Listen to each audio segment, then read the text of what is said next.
Lagu kor berbahasa Batak yang baru kita dengar itu berjudul Ina Mulat Na Terbuang, yang menggambarkan sukacita, riang gembira bangsa Israel ketika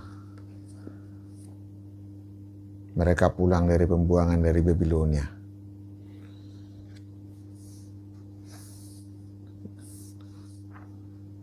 Pencipta lagu ini saya yakini adalah pasti seorang ahli perjanjian lama, karena kisah pembuangan bangsa Israel ke Babilonia itu adalah di perjanjian lama. Siapa yang membebaskan bangsa Israel dari Babilonia? Nah, itu karena kerajaan Persia, Iran sekarang, menaklukkan kerajaan Babilonia. Pada saat itu disebut kerajaan Media, Irak yang sekarang. Dengan raja yang dari Persia itu Raja Kores, bahasa Inggrisnya Cyrus. Jadi Raja Kores ini baik. Mengenai nubuat pembebasan bangsa Israel dari Babilonia itu ada dinubuatkan oleh Nabi Yeremia, yang dikatakan bahwa nggak sampai 70 tahun. Dan memang pembuangan itu berumur 66 tahun. 66 tahun dalam pembuangan itu dikenal seorang Nabi ikut di pembuangan itu, Nabi Daniel, yang pernah dimasukkan ke kandang singa, singanya jinak, dimasukkan ke api untuk dibakar, tapi dia tidak terbakar. Akhirnya dia dipakai sebagai tenaga ahli lah oleh raja di Babilonia. Nah, yang mau saya sampaikan sekarang bahwa tadi kalau pembebasan bangsa Israel di Babilonia ada nubuat dari Yeremia, Nabi Yeremia, tapi kalau invasi dari Alexander the Great ke Persia dan Babilonia itu ada dinubuatkan oleh Nabi Daniel. Langsung saja saya buka Daniel 8. Daniel 8 mulai dari ayat 1. Domba jantan dan kambing jantan.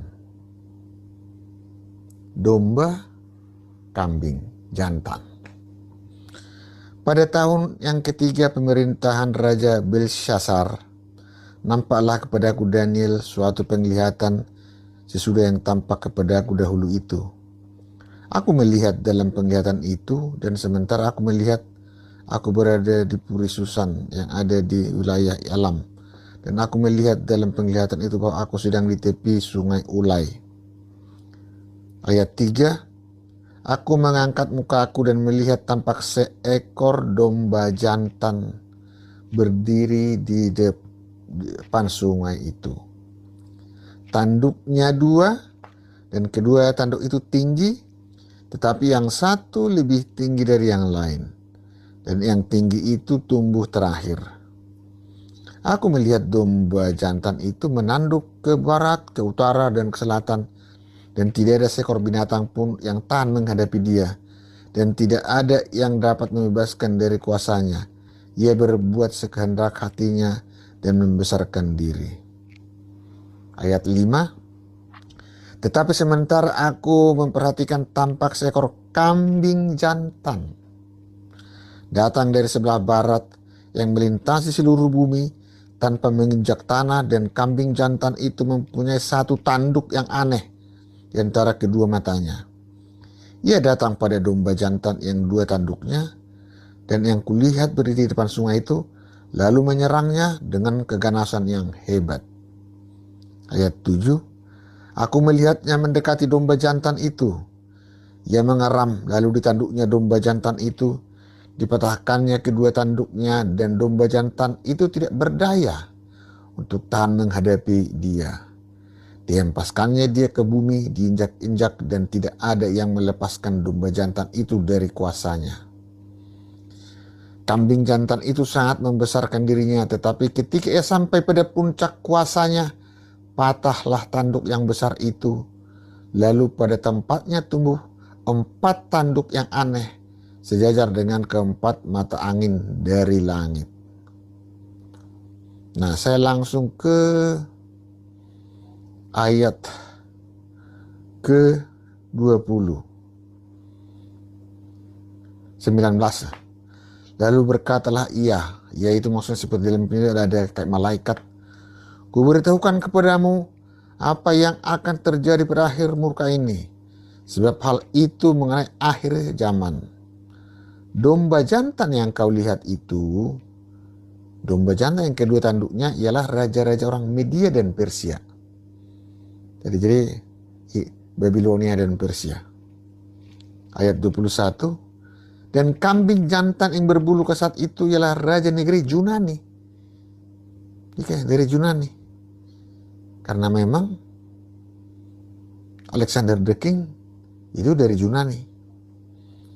Dan tanduk besar yang diantara kedua mata ialah raja yang pertama, Alexander the Great.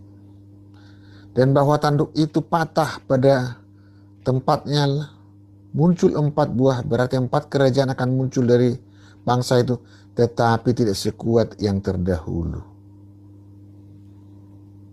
Memang setelah meninggal Alexander the Great, yang berkuasa waktu itu 4 jenderalnya.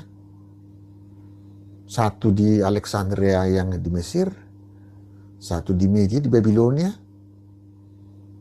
karena Alexander the Great sempat membuat mau menjadikan ibu kota di situ, dan memang istrinya ada di situ. 1 di Persia dan 1 di Makedonia.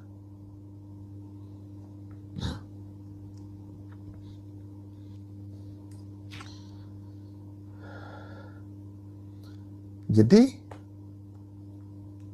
nubuatnya Nabi Daniel ini ditulis ini ke ayat 26. Adapun penglihatan tentang petang dan pagi itu, apa yang dikatakan tentang itu adalah benar, tetapi engkau sembunyikanlah penglihatan ini, sebab hal itu mengenai masa depan yang masih jauh. Jadi setelah dinubuatkan ini oleh Daniel, 200 tahun kemudian baru datang Alexander the Great yang menaklukkan semua kerajaan kemanapun dia lewat. Itu aja yang saya sampaikan.